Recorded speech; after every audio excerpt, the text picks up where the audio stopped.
नीलम की मौसी। यदि आप मेरी चैनल में नए हो तो मेरी चैनल को सब्सक्राइब करें, शेयर करें और लाइक करें। धन्यवाद। नीलम एक गांव के गरीब परिवार में पैदा हुई। उसके माता पिता गांव में एक खेत में मजदूरी करते थे। बहुत ही मुश्किल से गुजर बसर होती थी। नीलम 2 साल की थी तभी गांव में बाढ़ आ गई। नीलम के पिता उस बाढ़ में बह गए। नीलम और उसकी मां किसी तरह बच गई। नीलम की मां को भी गहरी चोटें आई थी। अस्पताल में नीलम को अपनी बहन बबीता को देते हुए नीलम की मां ने कहा, बहन इसे अपनी बेटी बनाकर पालना। ये सुनकर बबीता ने कहा, ऐसा क्यों बोलती हो दीदी, आप ठीक हो जाऊंगी। ये सुनकर नीलम की मां के आंसू बहने लगे और कुछ ही देर में उसने अपने प्राण त्याग दिए। बबीता ने अपने पति मोहनलाल जी की मदद से किसी तरह नीलम की मां का अंतिम संस्कार किया और फिर वह नीलम को लेकर शहर चली आई। शहर में उनका छोटा सा फ्लैट था जो कि किराए पर था। मोहनलाल जी एक छोटी सी नौकरी कर शहर में गुजर बसर कर रहे थे।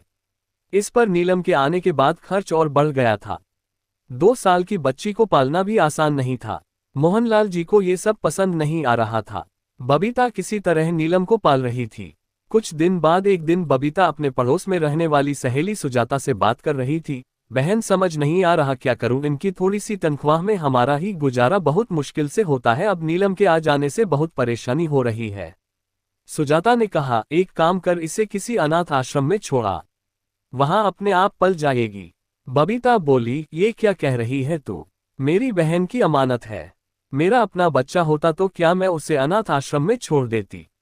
ये सुनकर सुजाता ने कहा, मुझे माफ कर दे, न जाने मैं भी क्या बोल गई। एक काम कर, न मैं इसे कुछ घंटे संभाल लूंगी, तू कोई काम ढूंढ ले, मेरा मतलब है कुछ घरों में काम करना शुरू कर ले। सुबह साफ सफाई करने का काम मिल जाएगा, उससे इसका खर्च तो निकल ही जाएगा। बबीता ने बोला, तू ठीक कह रही है, अगर तू इसे कुछ देर संभाल लेगी तो मेरी बहुत मदद हो जाएगी। सुजाता ने कहा, अरे ये तो पुण्य का काम है, तू चिंता मत कर। बबीता को एक रास्ता नजर आ रहा था। शाम को उसने मोहनलाल जी से बात की।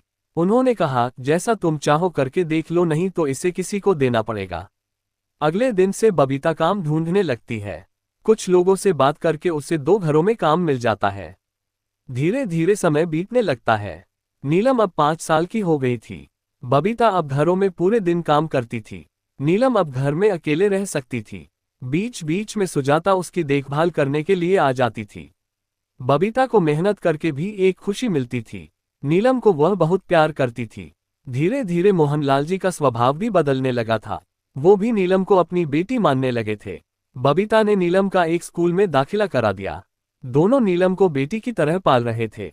नीलम जब 14 साल की हुई तो उसे पता लग गया था कि वह अपनी मौसी के घर में पल रही है। बबीता दिन भर काम करती थी। शाम को थक हार कर जब वह घर आती थी तो वह नीलम से कुछ काम करने के लिए कह देती थी, जिससे नीलम को लगने लगा था कि उसकी मौसी खुद तो सारा दिन घूमती रहती है और सारा काम उस पर डाल देती है। नीलम के मन में मौसी के प्रति नफरत सी भरने लगी थी। नीलम अब सुजाता से भी बात नहीं करती थी, इसलिए सुजाता ने भी आना छोड़ दिया था। इसी तरह समय बीत रहा था। समय के साथ नीलम के मन में बबीता के प्रति नफरत बढ़ती जा रही थी। कुछ दिन बाद तो उसने बबीता को उल्टे जवाब देना भी शुरू कर दिया था। नीलम के मन में एक बात घर कर गई थी कि उसकी मौसी उसे नौकरानी बनाकर काम करवाने के लिए लाई है। पता नहीं उसके माता पिता मरे भी हैं या मौसी ने झूठ बोल दिया। मोहनलाल जी और बबीता को नीलम के इस व्यवहार से बहुत दुख होता था। वे दोनों नीलम को समझाने की कोशिश करते थे, लेकिन वह उन्हें उल्टा ही बोल देती थी। नीलम की पढ़ाई पूरी हो चुकी थी। उसने नौकरी ढूंढनी शुरू कर दी। एक दिन उसने घर आकर बबीता को बताया कि उसे एक कंपनी में नौकरी मिल गई है। बबीता बहुत खुश हुई कि उसने अपनी बहन से किया वादा पूरा किया। नीलम को अभी नौकरी करते हुए कुछ ही दिन हुए थे कि उसने अलग फ्लैट किराए पर ले लिया और वह अलग रहने लगी।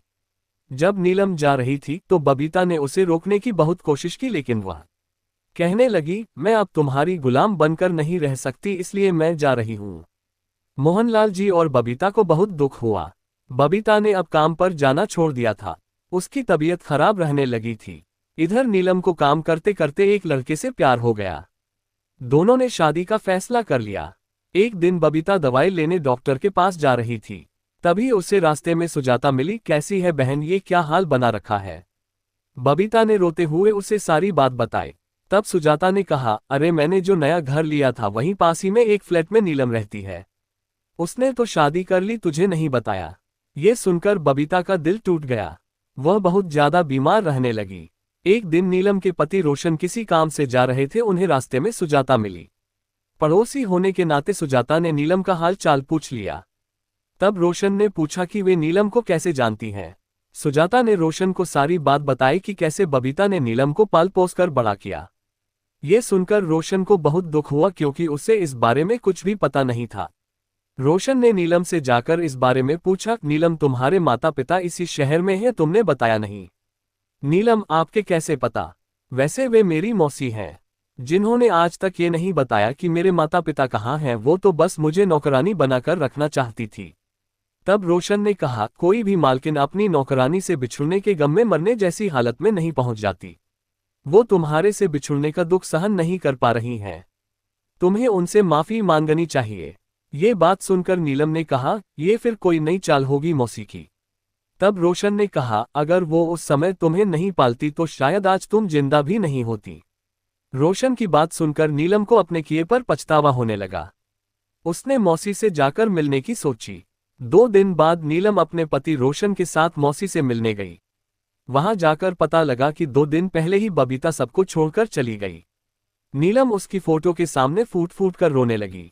मोहनलाल जी ने नीलम को संभालते हुए कहा, बेटी वापस आने में बहुत देर कर दी। तेरी मौसी तुझे बहुत याद करती थी। नीलम ने प्रायश्चित करने की सोची। नीलम और उसके पति रोशन मोहनलाल जी को अपने घर ले आए। नीलम उनकी पिता की तरह देखभाल करती थी। रोशन भी उन्हें अपने घर के बड़े बुजुर्ग की तरह मान सम्मान देता था। नीलम हर दिन बबीता की फोटो के सामने दीपक जलाकर उनसे माफी मांगती थी। पूरी कहानी सुनने के लिए धन्यवाद।